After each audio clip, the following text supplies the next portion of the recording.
Can you twist your... Oh, shit. This guy, I'll tell you. Just so that it's diag. I like to have the peak, centered on your nose. That is very particular. I mean, the 40 people that watch this podcast. Hey, you know what? If they're calling out the orientation of the mic flag, we're not doing our jobs right. No, that's just Eric.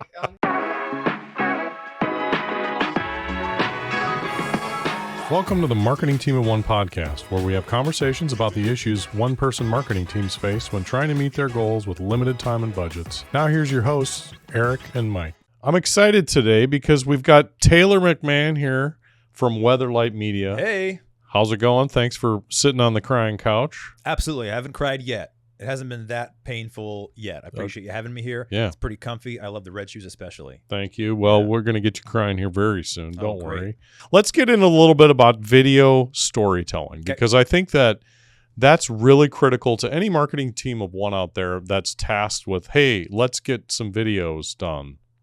Okay.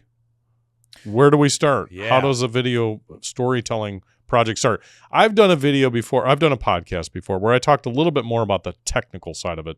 Your iPhone's great. Do lighting like this. Here's some tips on stuff that doesn't cost $1 million to get a pretty decent look and feel with what you're doing, sound, things like that. It's pretty amazing what technology can do for you now. Yeah, but I didn't touch a lot on the storytelling part of it. So that's where I'd love to learn. And we can touch on some of the technical stuff a little bit later. But I'd love to start off with what are some of the basics and how do you go about a project when it comes down to developing the story?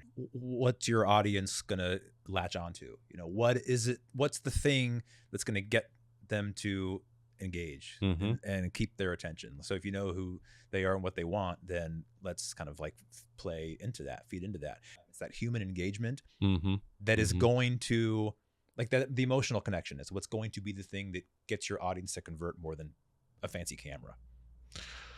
So leaning into your story, leaning into what makes you a little bit more unique, what drives the passion for maybe the business owner or whoever the subject is that you're trying.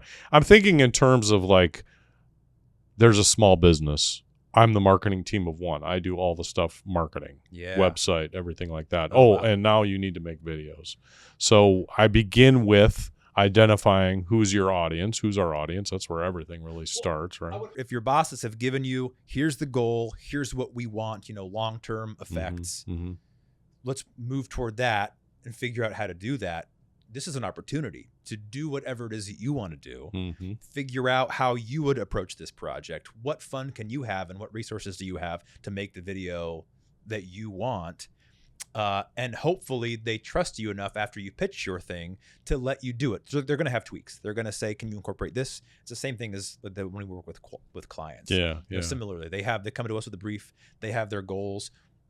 Sometimes it's already outlined. They just need a production team to execute. Sometimes it's ambiguous and they're looking for some creative input.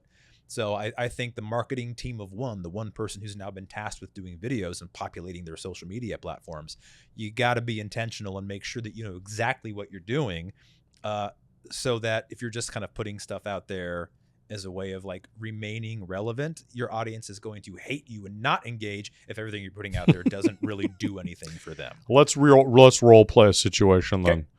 I'm selling drills. Go. What do you want? I want a video. I'm selling drills. Oh. All right. Let me see it.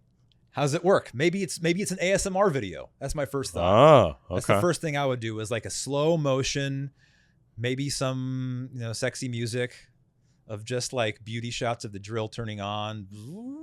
Maybe that's one thing. Okay. That's the first thing that comes to my mind. Nice. However, that contradicts everything you've set up so far. There's no story there, really. It's just like pretty visuals that people haven't seen before. But it's enough to make someone hopefully say, okay, and stick around for more than 3 seconds. Where's this going? Yeah. Okay. You couldn't do that every time. If you had 15 of those, I've seen it all already. I don't need another slow motion sexy drill video. But if you can get a couple of my those, feed is filled with that, by the way. I'm just saying. I mean, that's your algorithm is slow motion power tools. I can't get out of it. It's wow. I sell drills. What do you got? All right. Well, who are you selling them to? How do you want your brand to be perceived? Right. What's the general vibe? Are you a no nonsense? Here's the information, come buy the drill, or do we want to be a little whimsical? Do we want to create a character? So, okay, that's going to feed into kind of like there are a couple different things that you can do when you're ever making a commercial. This is true for social content also. Yep. Be engaging, be entertaining, and be persuasive. And there are a number of different ways you can do that. And I brought the cheat sheet so I can tell you exactly the different ways that you can do that. This guy. So if you're entertaining, it's like, why am I going to remember this commercial? Be entertaining enough so people don't forget about it. Or at least like they're going to want to tell their friends, hey, I saw this really cool thing. It had a drill in it. I can't explain it here. You got to see it, Okay. Good. How is it going to keep my attention past that 3 seconds? Well, I've never seen something like this before. Look at the way that the camera is rotating as the drill bit is spinning super slowly. Listen to the music. This is okay. You've got me. But how is that going to get people in the door? How is that persuasive? Yeah. Is it? Nah, I think it's one element of many that you need to be persuasive if you're just on social. Like that alone isn't a commercial, but it's something that can be a part of a larger campaign that will ultimately, hopefully convert. Or like in 3 years when I move into my first house and I'm building the racks in my garage and I need a drill. Oh yeah. What was that video that I saw that one time? Who did that? Maybe I'm not going to go buy the DeWalt that produced that video, but I'm going to remember them when I go to the store, I don't know, something like that. Yeah, it's like a memorable thing. Now you're talking a lot about different. Video can be everywhere. It can be either just limited to maybe just on your website, or it can be on your social, or it can be a commercial that's on. And where it goes will depend on your approach for how you're going to produce it. Okay. Also, because people are engaging in different ways on different platforms. Yeah. You wouldn't put that 30-second slow motion sexy drill video as like an OTT commercial on an Amazon streaming show, right? You're not going to spend $10,000 for 6 weeks at iHeartMedia to put that on TV. You're going to need to pack as much information into that commercial if that's your approach as you possibly want. That is kind of just like flair that people are going to see on social that's going to get them talking. Okay. That's probably not going to go on your website either. There's different, like I said, different platforms will have different types of content. But for the commercial, and again, Mr. Drillman, like what do you want? How big do we want to go? Am I the guy on your team who is just tasked with making social content? Or are we talking like full on campaign long-term to get people in the door and spend more money on not just drills? We're just using the drill as the way to get people in the door. Right. Those are the questions that I would ask. That's good. But after all that, once we kind of determine the vibe, your goals, things like that, and we want a 30-second commercial, here are the different types of styles, categories. Pay attention. This is the goal. Yeah. So the first one is like you can create a character. Some good examples of this would be like Flo, the progressive girl, or Mayhem, Allstate.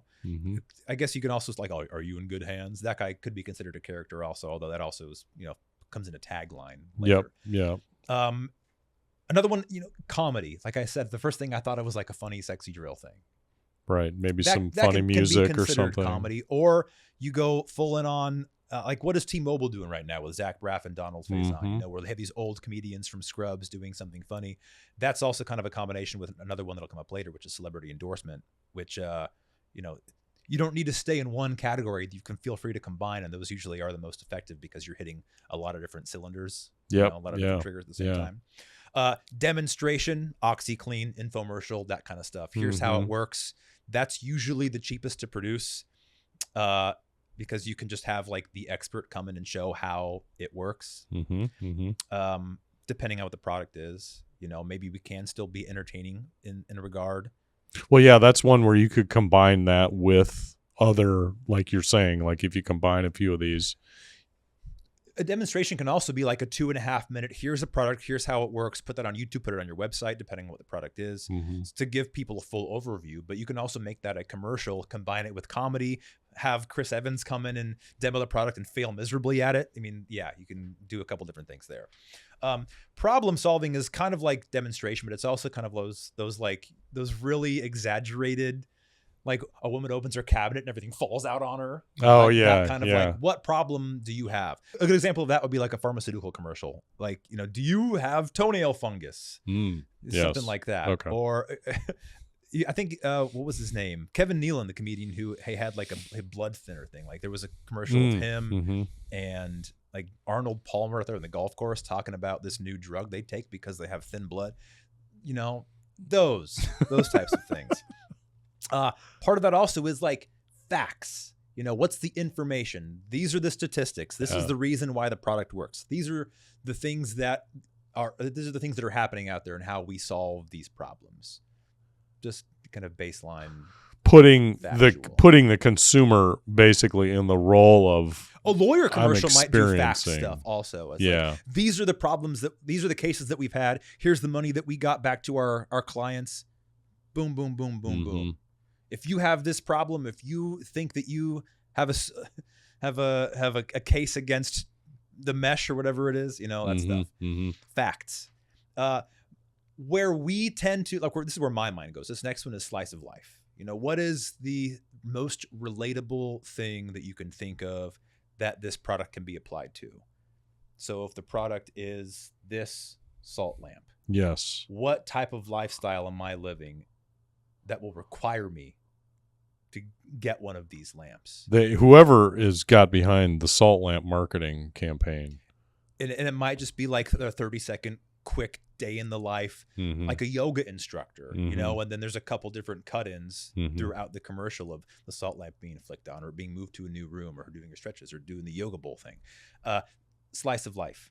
Another one of those can be like nature made, gummies, like they make you feel better, show the family, go in the kitchen, those types of things. I'm thinking also about Hilton. So we didn't get it. We pitched an idea from a brief we received for Hilton that just wanted a series of lifestyle videos in their hotel. And that's kind of the same thing. It's a different type of slice of life, but it's the lifestyle that they want their guests to have and feel when they're at their properties. Really like high-end luxury. Interesting thing about that pitch is they wanted high-end quality video, but also someone on our team to be following with a phone camera for social, getting the exact same thing with phones, so it can be also have kind of an entry-level vibe to it, more relatable, because that is part of the lifestyle. I can make this on my phone. Hilton gets me. I can come enjoy this and shoot the same type of video when I'm here. I can be in these videos when I get there. But then for their like high-end media buys, they want like the high-end, the big stuff too. High production values and all that stuff. That's an interesting thing because that gets a little bit to the different styles of storytelling in a visual way, and that speaks to the genuine, the authentic, the stuff that people kind of are much more relatable on a larger scale. Sometimes is shot with a phone. I know that there's oftentimes you see. I hear reactions to certain types of videos, even podcasts and things like that, where people are like, well, that set is awfully nice and fancy. I don't know if I can really trust them. They look a little too high dollar. It looks too produced. Yeah. And that is a thing now where it's like young consumers, Gen Z consumers, they don't want to see things that are overproduced because it doesn't feel real. It's not authentic. Yeah. I'm thinking about those Nature Made commercials I've seen recently that definitely are like in a really perfectly lit kitchen where everything is clean and the family is just so nice and perfect and smiley. And okay. What I've taken from that is, you got gummies and it'll make me feel better. I don't think I'm going to feel like them, but okay, maybe I'll give them a try. Yeah. But there is something to be said about being raw and authentic and showing. I'm a big proponent of this, and a lot of people that I've pitched this to don't like it. Show what's behind the curtain. Yeah, behind the scenes stuff. Not just like behind the scenes of like the shoot, but also like just be real. Tell me kind of what's going on with the company. Give me some updates. Show me what the lifestyle really is, not this manufactured, produced, company culture that hey, maybe the things that you're doing are real and they are great, but this isn't what I'm going to expect every day. What's it really going to be like to engage with you and your product? My drill. The drill that we're if there's a really funny guy in the office who can just make drill puns all day, put him on camera or write a whole bunch of them. Have him do a product demo in 30 or 60 seconds and pre-write a couple drill puns or drill bits. Just did one. And this guy, wow. And there you're having, you're checking a few boxes right there. The last one is testimonials, and those can go either way. That's a lot of the stuff that we do, the documentary style stuff, where you do have like a user talking about how their life was changed after they used this product. The other side of that is, like I mentioned, the T-Mobile stuff, it's the celebrity endorsement. That's still kind of a testimonial-ish because, you know, sure, you're paying them a lot of money to represent your product and your brand, but I mean, they are influencers in their own regard as celebrities. And that's like the final part is like getting like another social media influencer. Those are your three, the testimonial categories, or real users, documentary style, celebrity endorsements, or social media influencers who have already cornered this specific audience that you might want access to. And it's the same thing as doing a media buy. How long are you renting them for, you know, renting their space for? But I have heard that this has kind of been the way that these social media influencers will do things these days, is similar to what we talked about earlier, the product integration, where if I have a drill brand and there's some kind of like builder construction influencer out there who I want to use this drill, I'll send him a couple different drills. He'll make his normal content and he'll just use that drill and maybe give it a mention. I'm going to be trying out this DeWalt 3600 today, see how it works. And that's it. But there's a separate channel that this person has where it is a product demo with facts talking about this new thing. Here's how it works. So it's not, so like the people that are going to that construction person because of the cool content they're making and the cool things they're building, I mean, if they start seeing a whole bunch of commercials on that feed, they're going to unfollow. So you have them separate. And then that way, you know, maybe someone does just want the facts. Different audiences for different things, right? So my first job out of college was at a radio station, not as an on-air job. I was producing video content for those 6 websites at Entercom, and that is what I learned in the radio world. Is, I mean, as a listener, when you hear the same annoying Rapid Router jingle the 3rd, 4th, 5th time, shut up. But by the 6th, 7th, 8th time, you're singing along. And when you have a clog, you're calling Rapid Router. Yes, you need to hear or see or be reminded of this name, this product, this brand 8 to 11 times before you are, it is very psychological. It becomes, So if you just produce one video and say one thing one time, you're not doing anything. Like if you're going to be doing proper media buys on radio or TV, you need to have different advertising constantly in rotation, playing multiple times a day. The different platforms you're on are going to be showing the media in different ways. And everything that you're making, no matter what it is going to have a story inherently kind of baked into it.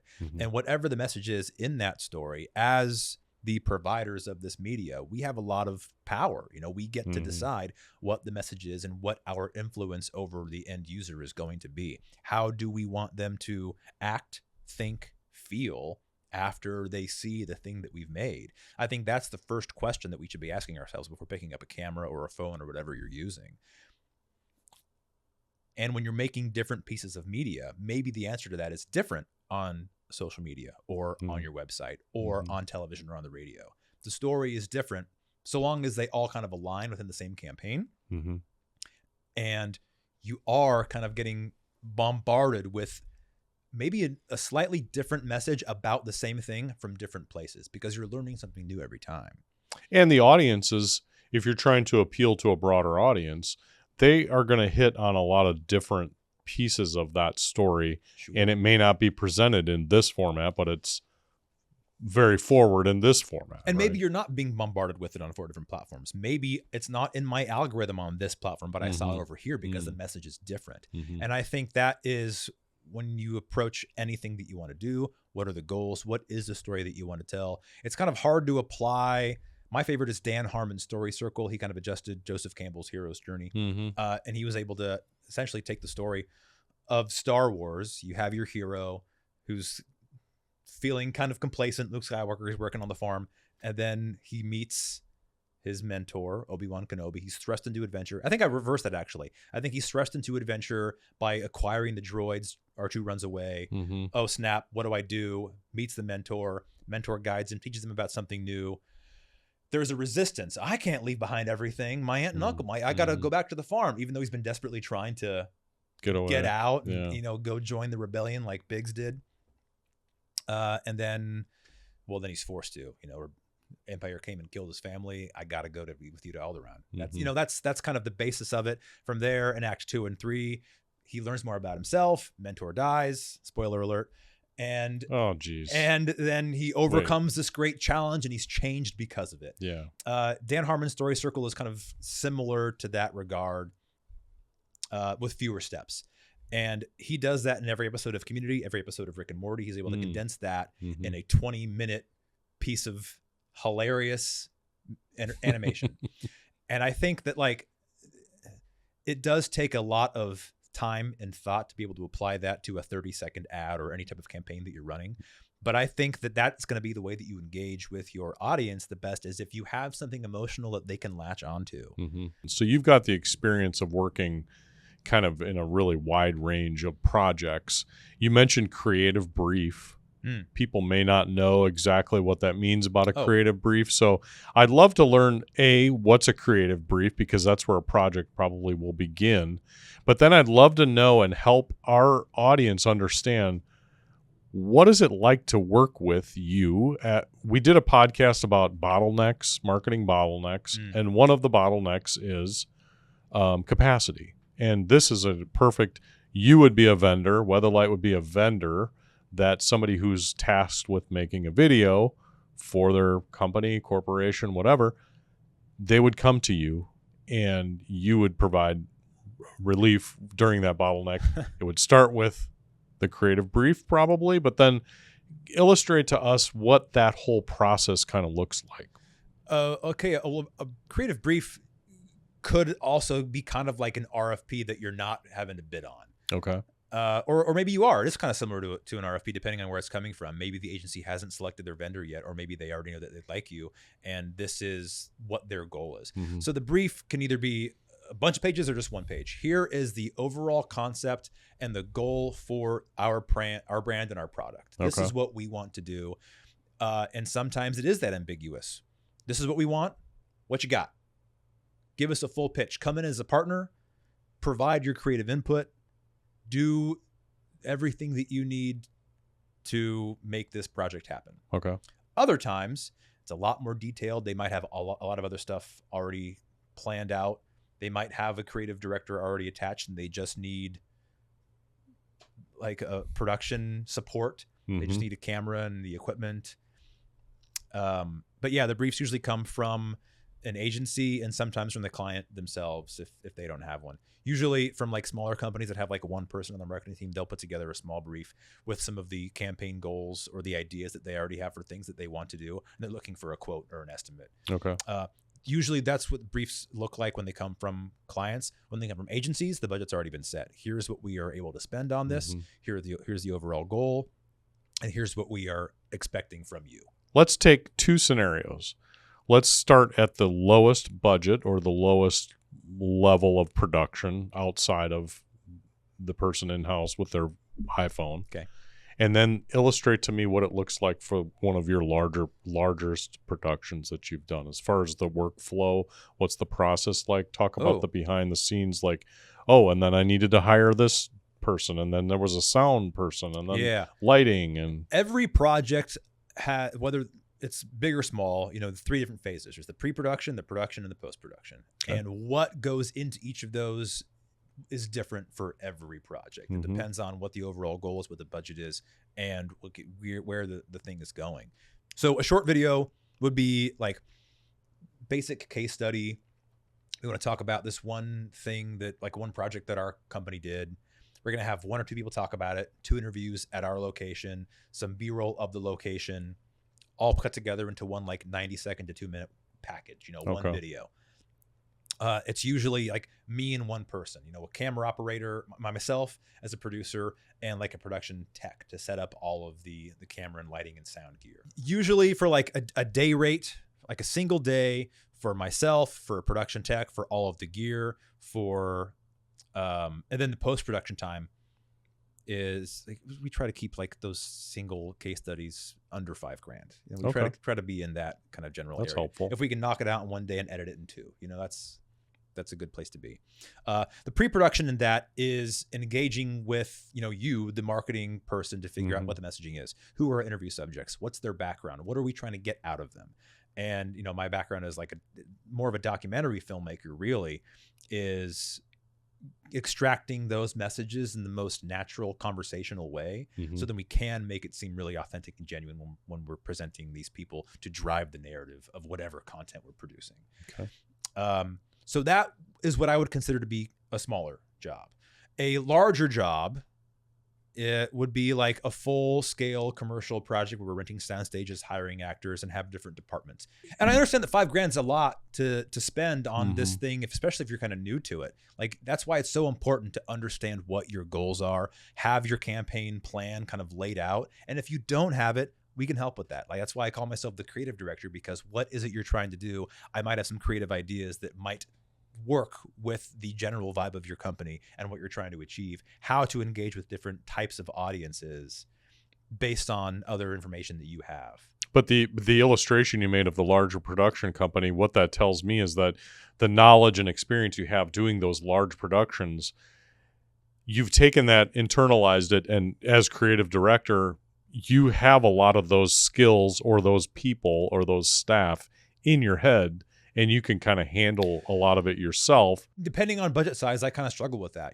I'd spent a few years in TV news, and I wouldn't have the luxury of doing that. You show up at your location, your person is there, and you got to figure out on the moment, like, okay, what's the best looking thing that I have right here? And if, I will work a little bit of extra money in pre-production for that site visit. But if they come back and say, hey, we only have this much, well, then sometimes that site visit doesn't happen. Hey, can you send me photos of the area we're going to be shooting? Okay. And that might be enough. But yeah, on larger productions, if you have the freedom to make whatever you want to make, and this script calls for a very specific place, or you have a very specific idea, then yeah, that's why you have a locations team to go out and source. If something has to happen on a bridge for whatever specific reason in your movie, someone's throwing sticks off a bridge. Where are the best bridges? I'm throwing a stick off of a bridge. I'm flying a drone over this building. There's a lot of regulations and things that you need to be aware of, that people just think, oh, you'll just shoot that. Put the drone up there. That's fine. Oh, man. Wait, there's an airport 2 miles away. You can't put a drone up next to an airport. Yes, those things should be considered. And I work those into my estimates when I quote a project. And I'll also tap in like a certain percentage for the service company fee, because I'm running payroll and there are other kind of overhead costs that I have to consider. And I didn't do that in the beginning. And that's like, I learned that, like, creative person over here, a filmmaker running a business for the first time. And I realized, hey, I'm not making a lot of money on this. Oh, it's because there are all of these associated costs with running a business that I now need to start charging for. Well, and there's camera, like there's wear and tear on equipment much more than people realize. I've crashed a few drones. I had to get those things repaired. Yeah. So there's always going to be that cost that's always included in the calculations as well. It's like, I need to charge for equipment fees, there's so many little and we own things. all of our own equipment, which is where Weatherlight makes its money, is in like the gear rental. Because I will parse out crew costs, same as getting your car serviced, cost for the parts and labor, and then something else that will work into the budget or other production expenses. Are you paying for the license of the raw footage? That's something else people might not know, is like, you don't get the raw footage from this project. You go to Chipotle, you buy a burrito. You're not buying all the ingredients for it, right? Interesting. So there is a separate licensing fee that I will charge if you want usage of all of the raw footage. And part of that, like, I'll be honest, part of that is also to, like, we want to be the ones as a partner that you come back to if you want additional material from the the project that we had. But typically that's how I structure my estimates and my quotes, is like, you're hiring us to deliver this package. And if you want the pieces of it for something separate that you can produce internally, well, there's an extra fee for that. What should happen is if people should be coming to you with their needs, and their needs should include a video and messaging now. And yes. I'll come work for you. Yeah. That's just going to be a standard entry on every proposal. I know you wanted some packaging. Yeah. I know you wanted an annual report, but we think a video version might be a better way to go. Let's take your whole print budget and make you a commercial. Bingo. Yeah. Taylor, you've said a lot of great things here. We've learned a lot about a much deeper dive into video production, storytelling. You did a great job of outlining what it's like to work with a professional video production team. Sure. I don't know. I guess all of it, right? It's hard to have an original creative idea when you're by yourself. Yeah. It's always good to have brainstorm sessions and bounce ideas off people. And that's what I hope that I can be a resource for. One of the other great things that we talked about too was just the scale at which these companies like yours work at. You can do small productions where it's a small group of maybe 2 people, but then they also can be 35, 85 people on board, and you've given a good range of what the different budgets are as well. Yeah, we have the resources for it, for whatever creative idea that we can come up with together. Let's make it happen here, whether it's graphics, 3D animation, or it's in post-production, or on set if we need a series of different makeup artists to do special effects makeup. I got that too. You've got all kinds of different things in your back pocket. That's great. Reach out to Weatherlight Media, everybody, if you've got any. No. Reach out to Page Design. Have them handle it. They'll call us. Oh, wow. Okay. Yeah. I love that. Yeah. Thank you. A little cross promotion there. That's a really great place to end the podcast. Love the quote. Makes a lot of sense. I'm totally on board with that concept. Thank you for having me, Eric. It's been fun. It's been a lot of fun. Thanks a lot, Taylor. The couch is pretty comfy too, by the way. Thanks, everybody. Thanks for tuning in. For more information and other episodes, subscribe to the Marketing Team of One podcast on YouTube, Apple, or Spotify podcast networks. You can also chat with us on the r/Marketing Team of One subreddit, or visit marketingteamofone.com to learn more.